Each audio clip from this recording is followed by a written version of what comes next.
What's up, guys? John from Heavysettactical. Guys, I am doing a video to show you a knife, but I have to comment. I want to shout out Scab from Choirboyzcutlery. This is a Jed Hornbeak knife that just showed up today, unannounced in the mail. And the wrapping on said knife is a little bit, I guess a little bit surprising for the price. And I've heard nothing but great things about Jed Hornbeak and his business practices and his knives. And I want to thank, shout out Scab from Choirboyzcutlery for helping to try to get a hold of him. I had ordered Scab's camp knife. It was finally out, and I didn't hear much back. And guys, I know it's the holiday season. He's got multiple kids. He's a very busy man.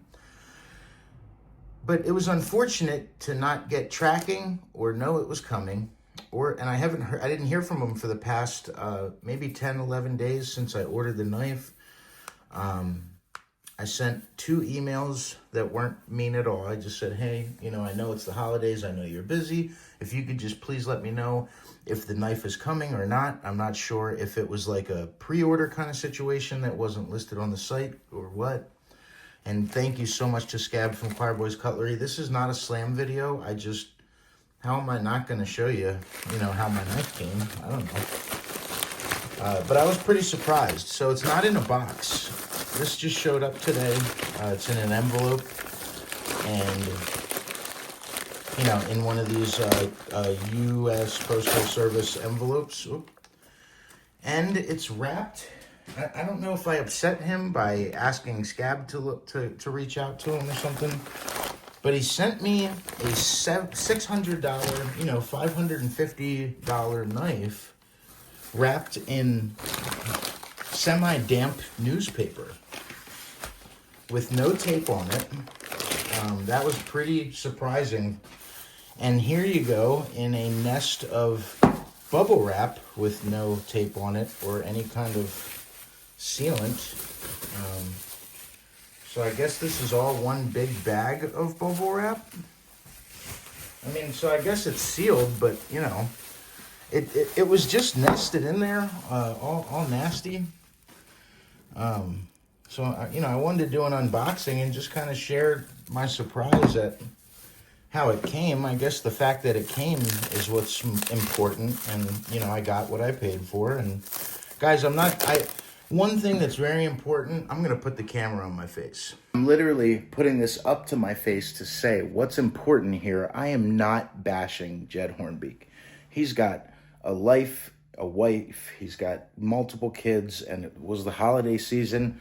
I am not attacking him or Scab. I don't want any guff for that. I apologize, but I always do unboxings so people know, what my experience was with a knife company. It is my duty to be honest and show that. And I was really having a hard time because I didn't want to show, how mine came. It wasn't sealed. It wasn't taped shut, and it was in damp, crumpled up newspaper and bubble wrap with not one piece of tape on it. It was pretty interesting. Again, I'm not sure if that's how he ships all the time. Then that would make sense. And then the knife came wrapped. So let me get you guys back down below here. This is just a caveat. It's the end of the day. I'm about to post the unboxing video. And I spoke to Scab on the phone a little bit today. And he said Jed just kind of does things, his way. And that's okay. I understand. Not everybody uses boxes and things that I think they should use, Jed kind of does things his own way, and he's been super busy taking some holiday trips and stuff. So he just got it to me in the first, available moment, and in the only way he could at the time, which is fine. So I got the knife. It's perfect. Let's continue with the video. I just wanted to say that, I did speak to Scab, and at first I almost thought maybe I annoyed Jed with those emails, and maybe he was like, screw this kid, and threw it in a bag. I don't know the guy, that's all. So Scab was like, yeah, that's not Jed. He just, does things his own way, and that's all right. I know Scab thinks highly of him, and to me, when I think highly of someone who thinks highly of someone, they have my stamp of approval, you know, because I think very highly of Scab from Choirboyzcutlery. So thanks, Scab. Let's continue. I was just really surprised to get a, you know, $550 knife wrapped in frickin' newspaper with not a piece of tape on it, you know? I don't know. I think it's doing your beautiful work, sir, a slight disservice to send it out like that. That's all. It doesn't have to be in some amazing box. I know most people's packaging goes right in the trash anyway. I reuse every bit of this. But yeah, I've heard nothing good about your work, sir, and I appreciate you getting this knife out to me during the busy holidays. I was just really surprised how it came wrapped. Oh man, guys, it's here. This is the Choirboyz camp knife.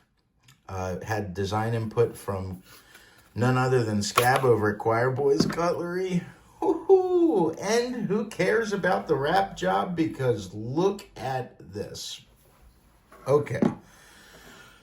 Okay, time out. Guys, this is a knife I have wanted for so long from our brother Scab and our knife brother Jed Hornbeak. It is in CPM 3V with his double fuller setup there. Guys, these are fully CNC made, just about, you know, as far as the grinding and everything, which you can very, very well see. He might be shaping the handles a little bit, which it looks like he does. Looks like he takes this nice little scoop out of here on either side. But oh my God, Scab, you did not undersell this knife one bit. Holy crap. Guys, this is one of the, like, oh, Jed, you had me so confused with that wrapping. I thought you were like, you know, just threw it in a bag and sent it to me out of spite or something because I emailed you. So I apologize, but, you know, I think anybody would have thought that. It is wicked sharp. Wicked sharp. It has that unsharpened false edge up there, swedge up there. So, guys, essentially, if you had to pierce with it, it's got from here up with that swedge cut out. It's still very thick. The swedge can be misleading and make the tip look like it's a lot thinner. It's really just the swedge cut out. Its stock thickness is there and then there. So it is a slight distal taper from here up. But that jimping is super comfortable. I think it's cool. He didn't need to add jimping up there, but he did. I like staying locked right behind this little thumb ramp here. Then you can cock back. And guys, Jed really has given a lot of design thought into these knives because you can cock back here with these 3 fingers. And look at that. For the first time I've ever seen it on a production style knife, like a milled custom. I would call this like a mid-tech because it's most of it's CNC work on the fullers and the blades. You can see the lines going this way from the mill. But unless that's, you know, unless he grinds them by hand and that's just a belt satin in there, it just looks really uniform. So I assumed that he was doing them with a CNC machine because they're so intricate. So guys, if Jed Hornbeak is doing this whole blade profile with just a tabletop router for that and doing this by hand, I am going to just be blown away. Guys, this knife is so like hard use, but has some of the most elegant lines on it. Everything is nice and smoothed over. The fit and finish is just immaculate, and I am absolutely blown away at the quality of this knife. So let's look at the Kydex. The leather has that nice smell to it. The Kydex is coyote tan. Oh man, who gives a crap about that wrapping job now? Look at this thing. It's just a tiny bit of a rattle, but guys, when you have a large, heavy knife, I don't care who you are, it's very rare to get one that doesn't rattle. And I can tell that he's making this Kydex. This Kydex is really nice, or whoever's making it does a very good job. But this is not like, where is it? This is not someone that uses a vacuum chamber and makes 60 at a time. This is not Kydex from like Montana Knife Company. This is really great hand-molded Kydex, and it's really, really nice retention. It's just a big, heavy knife, guys, and they do rattle sometimes, which is not a big deal. To some people, they'll be like, oh, I don't like that. But to me, you know, I've been in the game for a long time with larger fixed blades. It's just part of the package, and that's fine. It's not too bad at all. It literally just has that little click side to side this way. Very, very well fit. Again, Mr. Hornbeak, if you're watching this, Jed, this knife has blown my expectations away. Scab, if anything, undersold this. I am just blown away. You know, I'm sorry I sent you those emails. I just wanted to know what was going on. You know, I ordered it in stock, and I didn't hear anything for like 10 days, and then this just showed up today out of nowhere. I didn't have tracking for it or anything, so that's all. I know you're a busy man, and we all are, plus it was the holidays. I understand. And if that's just Jed, that's just Jed. You know, some guys are a lot more, you know, they don't like talking as much, and they know they make a nice product, and they just want to, you know, they just want to get the product out and not deal with all the interfacing. I understand that very much. So I did not mean to start this video off negative.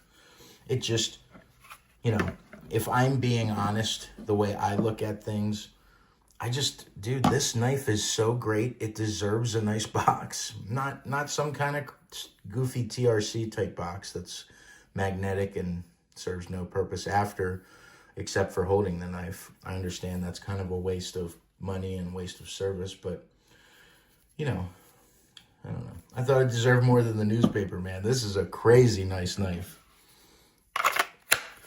So it looks like you got the loop. Oh, that's way cool. Okay. So you can run this thing, I'm sure. I thought maybe this detached somehow. Maybe it does. So if I look at it, let me see. There might be screws on the inside that are threaded onto these, into these somehow, these rivets. So you can take this belt attachment off. But no, you can't, because I see it's connected there. So guys, this is just, it's just beautiful. It gives some, you know, a lot of things that are aesthetically done these days. And I know this has a lot of functionality to it, but guys, I have a thing for leather over Kydex like that. I just think it adds this level of class and beauty to it that just really, really does a lot for this knife. And this knife deserved a sheath that made the whole package just say, wow. Just the amount of time and work spent on something like this, I think would just blow your mind if you knew how much work went into this knife. Especially with that double fuller. You know, I'm sure there's been times where Jed gets done doing these fullers before he grinds. I'm not sure if he does them afterwards, but I'd probably assume he does these first and then grinds. But, you know, I could see him doing these and then taking a micrometer and measuring here and here.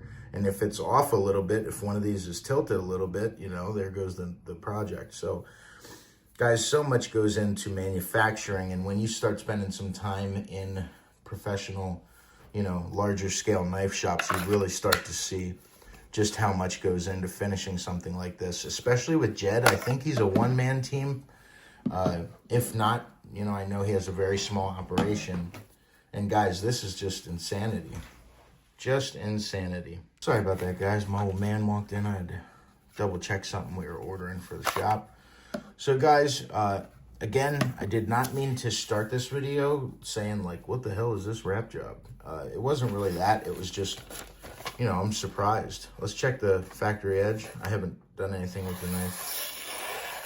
Guys, holy crap.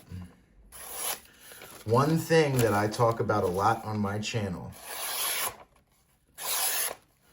is these guys, some of these guys that make these beautiful knives, then they send them out and they're not like a really nice, wicked sharp edge on them. I think it does a disservice.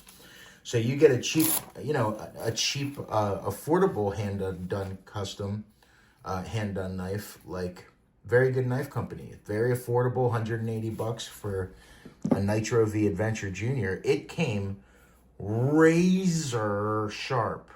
One of the sharpest EDC kind of fixed blade knives that I've ever gotten, and they're handmade from start to finish by Jacob down at a Very Good Knife Company. And those are cheaper ones. I've got $600-700 knives that come and they're not even sharp. And guys, this son of a gun is sharp as a razor. And what I like is some makers have an issue when they're transitioning into that tip. They like this will be dead sharp, then this isn't that sharp. But guys, Jed does a hell of a job with the tip there. It's super sharp. Super sharp.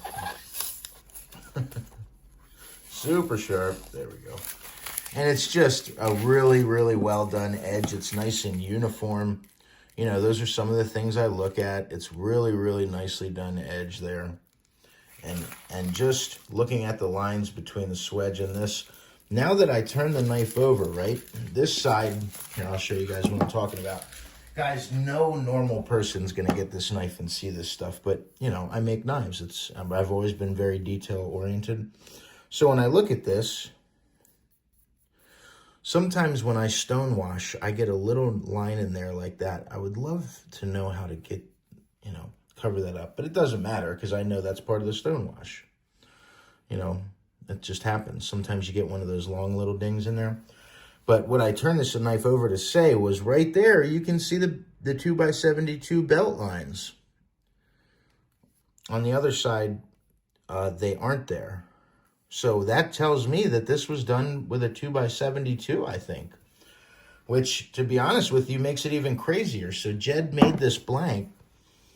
And then probably did these jobbies, these fullers, the double fullers. You can see the milling line in there. Obviously, you can't really hand do a fuller very, very perfectly like that. I know some guys that do them on a 2x72, but it's very difficult. You can see in there, it was probably a circular ball, you know, that's spinning and cuts down into the steel, almost like a CNC machine. So, what I am really impressed by is I'm seeing these grind lines. I thought they were mill lines because they were so uniform, but these are belt lines from right there, from a freaking 2x72. Some people might say, oh, that's an imperfection. Not me. That tells me that this dude's grinding that by hand. That is absolutely, unequivocally bonkers. Holy crap. That just gave a whole new level. I thought he was CNCing all of this. You can see right there, that's scrapes from a, you know, from the diamond chunks in a 2x72 belt. So, even more impressed, Jed. Even more impressed. That is absolutely bonkers. Guys, I'm only doing a tabletop for now. I'm going to spend the rest of the day with this thing on my hip and maybe do a couple shorts, and then we're going to do a full review. This I bought with my own money. This was a buy for the channel and a buy to help support other USA small makers like Jed Hornbeak and guys like Scab from Choirboyzcutlery. He is a hell of a guy, and he reaches out to big and small channels alike and offers help to those who need it and advice to those who need it, including me. When I was first starting out, I reached out to him when I had 1,000 subscribers. He got back to me in under a week, and was like, hey, man, you know, try doing this or that. He gave me some advice. So, my way of showing some love back was grabbing one of the CCK, the Choir Boys Camp Knife from Jed Hornbeak, because Scab has been showing this bad boy off and on his channel for a while. And dude, you did not shit the bed in any way, shape, or form. This thing, you did not overstretch it. You did not overanalyze or overrepresent this. Scab, this is one of the sickest knives I have ever had in my life, I think. It's just, there's so much going on here. and I'm going to unpack it over the next few weeks in video form. Probably send it out to Gabe from the Last Huntsman channel to check out as well. But man, what a hunk of CPM 3V. It chops, it pierces, probably feather sticks nice. It has that nice tall, almost full flat kind of profile to it, this super high saber. So guys, this is going to really do all your food prep and camp stuff, camp kitchen stuff really well. Guys, this just checks so many boxes, I don't even know what to say. Thank you so much to Jed Hornbeak for getting it out. I know it was a little late for my liking, but he got it out just fine and it got here safely. So thank you so much, man. And guys, make sure you check out Jed Hornbeak Knives on Instagram and YouTube. I think he only has an Instagram. Oh, he does have a YouTube. Okay. I'll have to tag him on this. So thank you so much, Jed. Again, sorry for the emails. I just wanted to know what was going on, buddy. Little communication goes a long way. But guys, when you're getting a finished product like this, I almost don't even care. So, because this is just so nice. What an awesome knife. So thank Choirboyzcutlery, thank Jed Hornbeak, and thank God for CPM 3V, because it's just one of my favorite steels. Always will be. Love the hardware. He actually did what I did on a knife recently that I really liked. I see guys doing, like Jed, is he matched that stonewash. You know, maybe he did a Zerblast or a bead blast on the blade and then tumbled it, and also did the same thing to his hardware. His hardware has a nice stonewash that matches the blade perfectly. So guys, Jed is not screwing around. He is doing amazing design and execution of said designs that just makes so much sense to me, and I am so impressed with. So thank you so much to Scab and Jed Hornbeak. Thank you guys so very much for getting together and doing this knife. And now I get to have one in my collection, man, and appreciate it for a long time. So thank you guys very much for watching. Hope you guys had a great holiday. I'm going to get this uploaded. God bless you guys, and go check out Scab from Choirboyzcutlery and go check out Jed Hornbeak Knives. He's got some stuff up now on the site. I think there might be another one of these up, so go check it out.